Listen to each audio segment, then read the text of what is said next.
Nah sekarang ini mengenai pasporisasi ini sampai kapan nih Pak ada di survei ini? Tidak bisa diselesaikan dengan membalikkan tangan, semudah membalikkan tangan. Secara resmi menurut peraturan kita memang tidak dimungkinkan untuk memiliki penggantian paspor seperti itu sesuai dengan peraturan Permenkumham nomor 8 tahun 2014 seperti itu. Dengan memiliki dokumen paspor itu setidaknya sudah lebih memudahkan, Pak. Pemirsa, Sobat KJRI Jeddah, saya Windratmo, Konsul Penerangan Sosial Budaya. Kita bertemu kembali dalam KJRI Talk Show.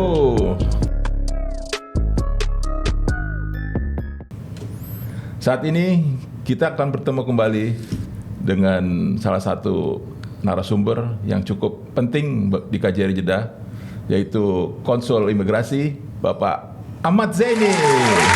Siap. Apa kabar Pak Zaini? Alhamdulillah baik. Betah di Jeddah ya? Sudah 3 tahun lebih Pak ini Pak. Oh, rencana berapa tahun nih? Cukup lah gitu. Alhamdulillah. Kita syukuri saja. Alhamdulillah. Nah sekarang ini di Jeddah ini masalah warga negara Indonesia sangat kompleks sekali permasalahannya. Kira-kira masalah WNI ini apa nih yang paling penting nih untuk kita ketahui ini? Permasalahan WNI di KJRI Jeddah ini tak luput juga permasalahan baik dari keimigrasian, ketenagakerjaan maupun kekonsuleran. Nah, untuk di keimigrasian ini paling banyak adalah masalah overstayer, Pak. Oh, overstayer. Jadi overstayer, kemudian juga overstayer yang ingin pulang tanpa tidak punya dokumen. Nah, itu yang jadi persoalan yang luar biasa banyak di KJRI Jeddah. Bagaimana cara mengatasinya nih Pak Zaini? Untuk mengatasi persoalan ini, terutama yang masalah overstayer ini, kami strategi yang digunakan oleh pemerintah itu selalu dengan menggandeng masyarakat juga. Persoalan overstayer tidak bisa diselesaikan dengan membalikkan tangan, semudah membalikkan tangan, karena di overstayer ini ada masyarakat yang ingin merubah nasibnya untuk menjadikan kehidupannya lebih baik, misalnya seperti itu. Nah, mungkin cara-caranya yang salah. Nah, kita selalu melakukan sosialisasi bagaimana tinggal di luar negeri yang baik seperti itu, dan memiliki izin tinggal yang resmi dan juga mematuhi peraturan negara setempat. Itu yang kita selalu. Tapi manusia juga yang ingin merubah hidupnya menjadi lebih baik. Cara-cara apapun pasti dilakukan. Namun kita terus menghembuskan atau menggelorakan, mensosialisasikan terkait dengan tinggal di luar negeri dan bekerja di luar negeri dengan baik dan memiliki dokumen juga yang sah seperti itu. Nah, ini kan WNIO nih katanya nih, WNI overstayer. Nah, overstayer ini karena apa? Apa karena nggak punya paspor? Apakah paspornya mati atau hilang atau memang bagaimana ini? Begini Pak, jadi dikatakan overstayer itu pada hakikatnya adalah dia tinggal di suatu negara melebihi batas waktu. Nah, karena melebihi batas waktu itu biasanya dokumennya bisa tidak ada atau dokumennya sudah habis berlaku.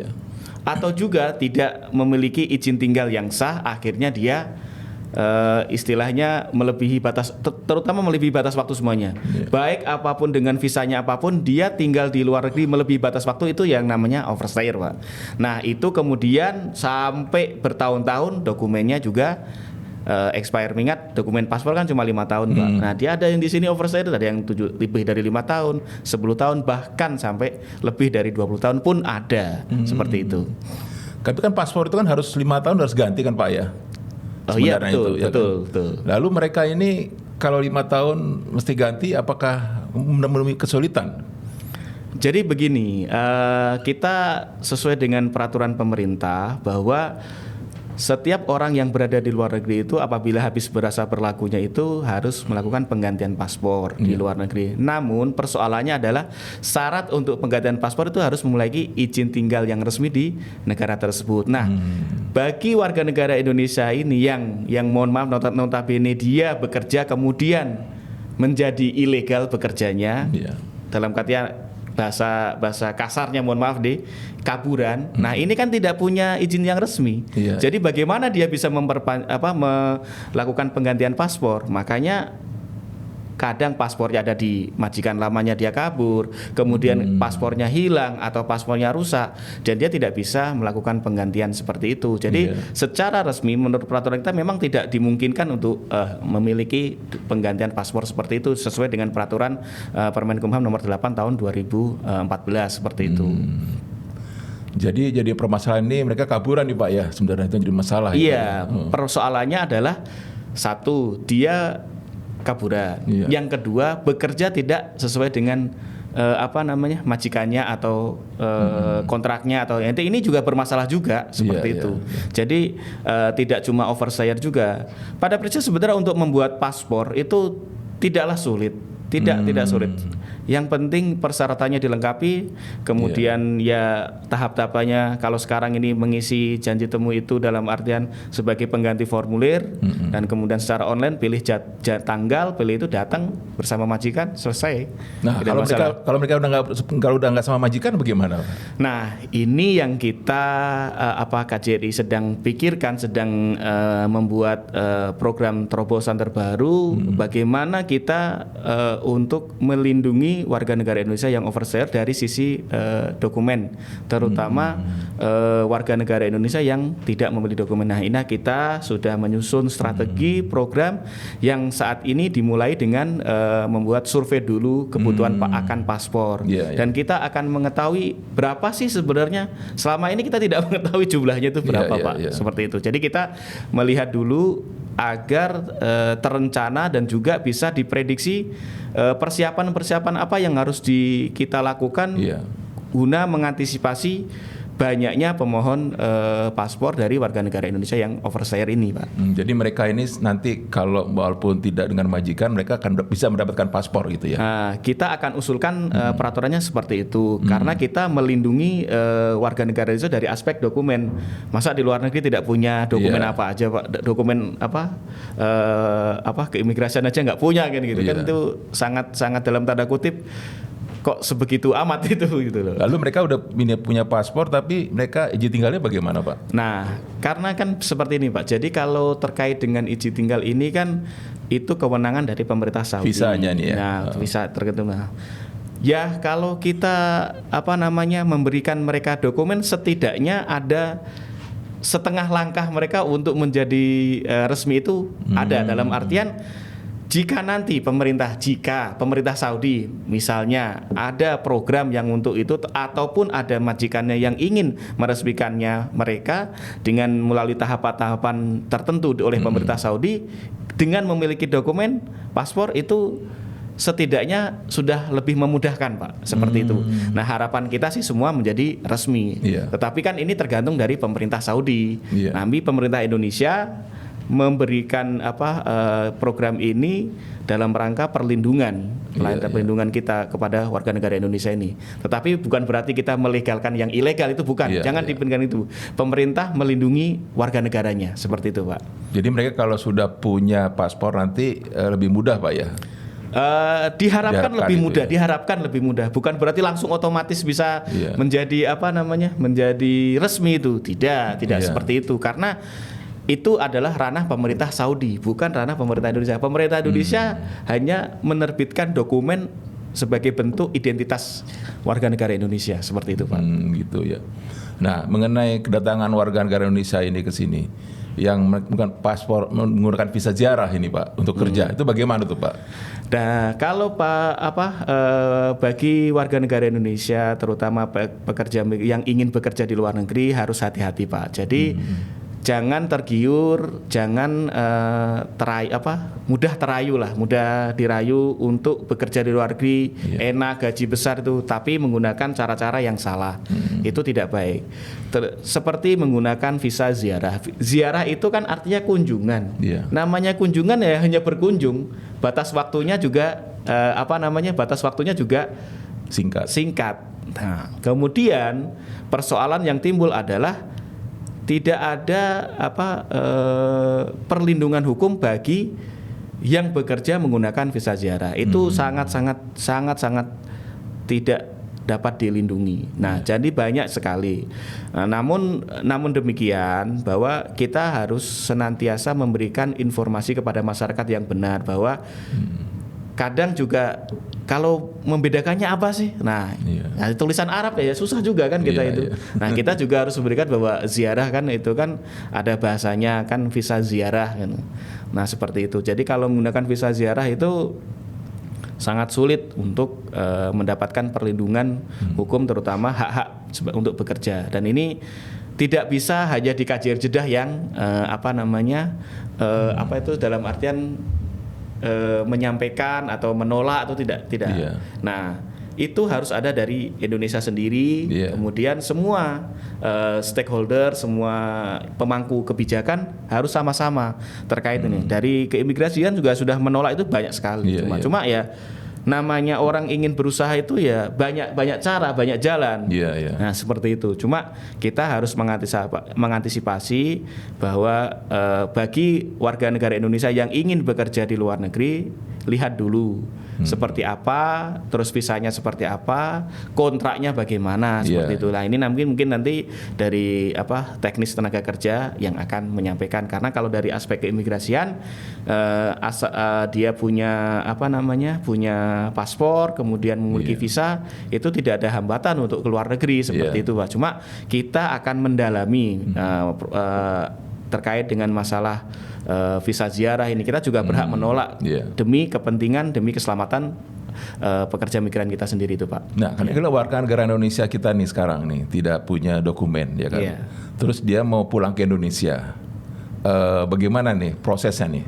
Nah, ini Pak. Jadi kalau warga negara Indonesia yang tidak memiliki dokumen, nah ini untuk pulang ke Indonesia itu bisa membuat janji temu dulu, mengajukan permohonan namanya permohonan paspor, permohonan surat perjalanan laksana paspor atau SPLP. Janji temu itu ada di mana kita? Di layanan.kjrijeddah.id. Di situ tinggal pilih layanan pembuatan SPLP, surat perjalanan laksana paspor. Nah, ini yang harus diketahui oleh oleh warga negara Indonesia yang di Arab Saudi, bagi yang terutama yang ilegal. Kalau yang tidak punya dokumen dan ingin pulang, silahkan mengajukan atau membuat SPLP terlebih dahulu. Persyaratannya apa SPLP itu, Pak?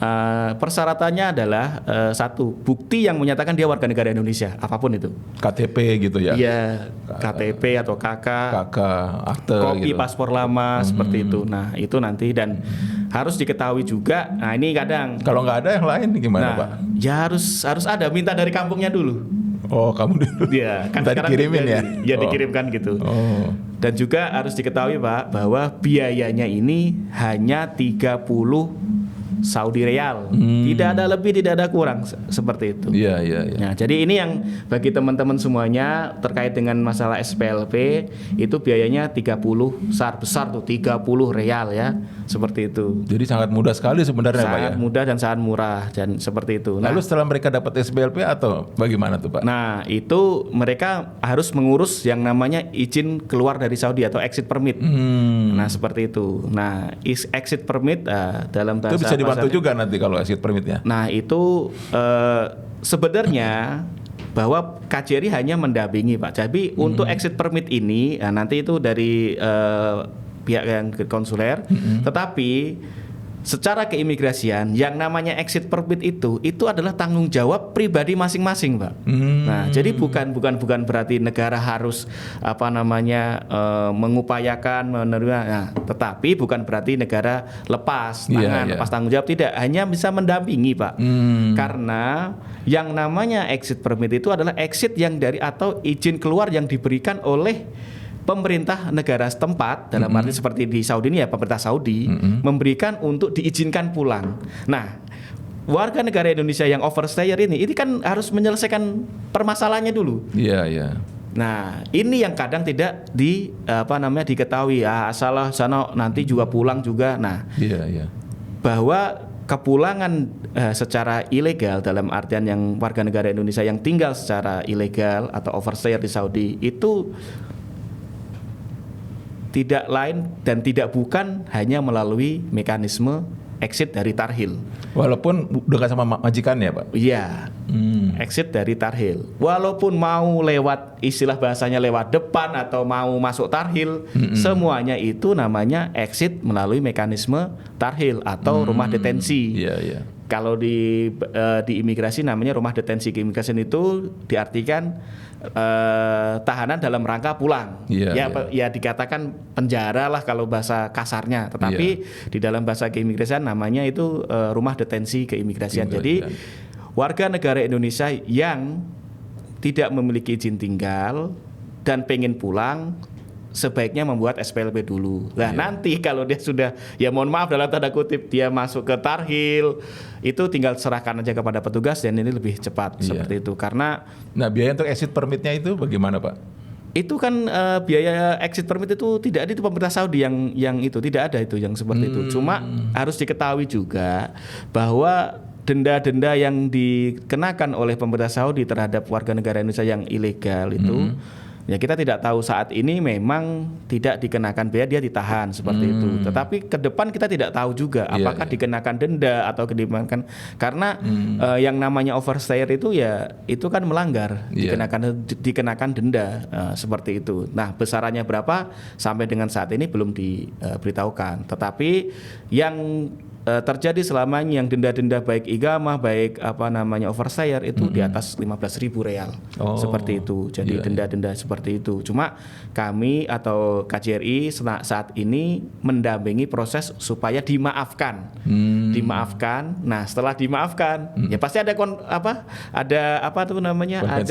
kompensasinya.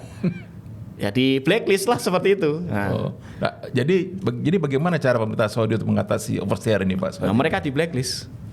Maksudnya di blacklist? Ya dimasukkan dalam daftar untuk tidak bisa masuk lagi ke negara Saudi. Sampai berapa tahun, Pak? Nah, saat ini sampai 10 tahun. 10 tahun?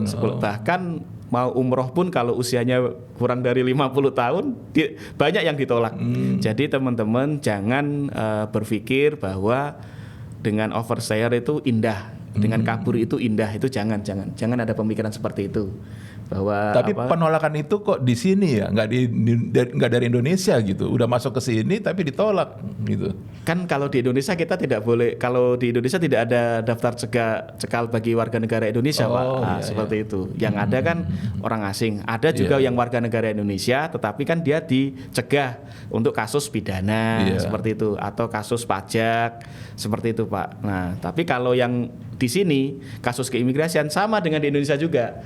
Jadi orang yang asing yang kasus keimigrasiannya ada dan masuk dalam daftar hitam atau blacklist atau daftar cekal, ya kita tolak. Seperti ini. Sama di Saudi itu udah jadi hukum internasional semuanya bahwa kewenangan terhadap menolak warga negara asing masuk suatu negara itu ya mutlak di keimigrasian, Pak. Iya. Nah, sekarang mengenai visa ziarah nih ya, Pak. Mereka masih ingin kerja gitu walaupun masuk visa ziarah itu. Itu solusinya bagaimana, Pak? Kalau yang terkait dengan orang yang pengen kerja terus menggunakan visa ziarah, kita harus menekankan sosialisasi yang sebesar-besar, pemberitahuan yang sebesar-besarnya, Pak, dari khalayak ramai bahwa untuk bekerja di luar negeri itu tidak boleh dengan visa ziarah. Tapi ada kemungkinan bekerja lagi nggak visa ziarah itu? Kalau sudah pernah di sini, Pak, kena blacklist, pakai visa ziarah, dari pengajuan visanya pun nggak bisa.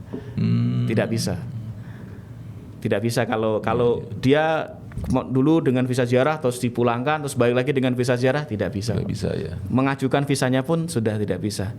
Jadi sejak 2006 itu pemerintah Saudi sudah menerapkan yang namanya biometric system, Pak, sama dengan kita. Jadi orang yang sudah disijari ya sudah selesai sudah. Jadi mereka menggunakan visa ziarah, ya mendingan visa ziarah aja terus ya, bekerja dulu ya. Ya bukan begitu juga, Pak. Jadi kalau yang visa ziarah ini ya ada kesulitan untuk saat pulangnya, Pak. Karena aturan yang dari pemerintah Saudi ya ini yang menjadi perkara kita, jadi persoalan kita bersama, baik dari keimigrasian, ketenagakerjaan maupun kekonsuleran, ini adalah orang yang dengan visa ziarah pengen pulang. Ini yang sulit, Pak. Sangat sulit kecuali dia ditangkap masuk tarhil. Nah, ini bukan Iya, ngajarin, Pak, bukan ngajarin ya. Tetapi memang untuk secara resmi pulang itu sulit kecuali majikannya memang memintakan, dan ini ada yang namanya ya denda tadi dari majikannya, karena pemerintah Saudi terkait dengan visa ziarah yang kaburan dan kerja itu sangat-sangat saklek, sangat-sangat ketat sekali sekarang ini. Dinanya, terus dampak-dampaknya seperti apa kita harus kalkulasi dulu, karena harus menyiapkan sarana prasarana, Pak, terkait dengan masalah SDM, perlengkapan, kemudian jumlah paspornya yang harus disiapkan, kemudian persiapan kita terkait dengan masalah pencetakannya. Nah, kalau biasa-biasa kita 1 bulan cuma 2.000, terus tiba-tiba menjadi 15.000, kan butuh dari SDM, butuh dari printer paspor, butuh dari blankonya. Nah, ini yang harus kita persiapkan dengan cermat supaya tidak menghambat pelayanan yang ada. Kita tidak ingin mohon maaf juga, mungkin juga tahun 2013 jangan sampai terulang lagi seperti itu, Pak. Berapa, Pak, biaya untuk bikin paspor itu, Pak? Nah, kita harus tahu sahabat semuanya bahwa biaya pembuatan paspor itu, blankonya itu, paspornya itu 100 rial. Nah, tapi kalau dia tidak memiliki paspor lama atau paspornya hilang, itu ada denda 290. Jadi total 390 rial itu untuk paspor yang hilang. Kan tidak punya fisiknya, tidak ada. Nah, tapi kalau dia paspornya ada dan kemudian rusak, nah itu biayanya 150 dan 100. Jadi total 250 rial. Tetapi kalau ada fisiknya terus tidak rusak, ya tetap bayarnya 100 rial saja. Nah, seperti itu. Jadi jangan sampai, Pak, kemarin anak-anak SIJ itu kan 100 rial, Pak. Kenapa kita jadi 390 kita nanti yang untuk itu. Nah, kalau anak SIJ itu kan yang lahir di Saudi, yang lahir di sini, baru pertama kali punya paspor. Nah, itu kan dapat 100 ya, paspor baru namanya. Beda dengan yang hilang ya. Nah, beda dengan yang hilang. Nah, hilang itu ada ketentuan tersendiri. Jadi ada namanya biaya beban. Biaya beban itu hilang itu 290. Kalau yang rusak itu 150. Jadi bukan biaya beban, kan biaya bebannya 260. Kenapa saya dimintain 390? Itu karena denda kamu. Dendanya 290, Pak. Biaya beban itu denda. Tetapi bayar paspornya 100. Total semua 390. Ini yang harus diketahui. Kalau rusak kan itu kan di situ kan biaya beban karena paspor rusak 150. Kenapa bayar 250? Nah, dibedakan antara denda dan juga biaya paspor. Biaya paspor tetap semua sama. Tetapi karena penggantian paspor, kalau diganti berarti kan paspor lamanya ada jadi 100. Tapi karena penggantian paspor karena hilang, nah ada dendanya jadi 390. Nah, terus bagaimana juga? Nah, kita juga punya program nih, Pak. Program yang paspor langsung jadi 1 hari, tetapi bukan yang untuk paspor hilang atau paspor rusak, itu nggak bisa 1 hari jadi. Yang bisa adalah yang normal, yang istilahnya orang tertib. Orang tertib dikasih VIP, tapi bayar juga VIP-nya. Orang tertib itu maksudnya gimana? Nah, paspornya ada. Izin tinggalnya masih berlaku. Nah, punya kartu yang resmi, itu tertib lah. Seperti itu. Berapa jam itu, Pak? Maksimal sampai dengan jam 3 sore sudah kita. Tapi datangnya harus sebelum jam 12. Maksudnya jam 12 itu setengah 12 sudah harus diproses di depan petugas loket. Seperti itu. Berapa biaya untuk percepatan itu, Pak? Biaya paspornya 100 rial, biaya percepatannya 290. Total 390 rial. Seperti itu. Tapi bagi yang milik tertib ya? Ya tertib. Yang persyaratannya lengkap lah. Tapi bukan yang paspornya hilang atau paspornya rusak, itu bukan. Jadi harus diketahui juga, Pak, saya kan pengen itu, tapi paspor saya hilang, pengen cepet 1 hari, ya nggak bisa. Seperti itu. Nah, kita udah panjang lebar ya, Pak Zaini. Kira-kira ada pesan-pesan terakhir nggak dibuat masyarakat Indonesia nih terkait dengan dokumen nih? Jadi pesan saya dan pesan kami semua lah istilahnya terkait dengan masalah dokumen ini, bahwa dokumen paspor itu sangat penting, dan juga hati-hati jangan sampai hilang, disimpan yang baik seperti itu. Kemudian jangan menggunakan data orang untuk membuat paspor, seperti itu. Selalu bertanya atau meminta informasi dan melihat informasi di website KJRI atau di call center KJRI. Jangan percaya dengan omongan-omongan yang di luar. Wah, kata Pak ini, Pak itu, Pak ini, jangan. Walaupun medsos sekarang itu luar biasa, tetap gunakan medsos pemerintah sebagai informasi yang resmi, seperti itu, Pak. Nah, terkait dengan program rencana untuk kebutuhan paspor ini, Pak, ya survei, mohon teman-teman semua segera mengisi, karena atas dukungan dan juga atas bantuan dari sahabat-sahabat semuanya, semoga program ini bisa berjalan apabila kita mengetahui jumlahnya yang sangat signifikan dan juga kebutuhan itu sangat penting untuk kita semuanya. Jadi kami juga terbantu dengan adanya pengisian survei ini. Sampai dengan saat ini hampir 5.000 lah, Pak. Sudah 5.000 ya? Hampir 5.000. Hampir 5.000. Sampai 14 Mei ya, Pak ya? Sampai 14 Mei. Nah, nanti kalau kita bisa lebih dari itu dan pimpinan di pusat menyetujui dan anggaran sudah siap, ya kita segera laksanakan. Seperti itu, Pak. Ya. Pemirsa Sobat KJRI, sampai sini dulu talkshow kita, mudah-mudahan bermanfaat ya. Terima kasih, kita jumpa lagi dengan KJRI talkshow selanjutnya.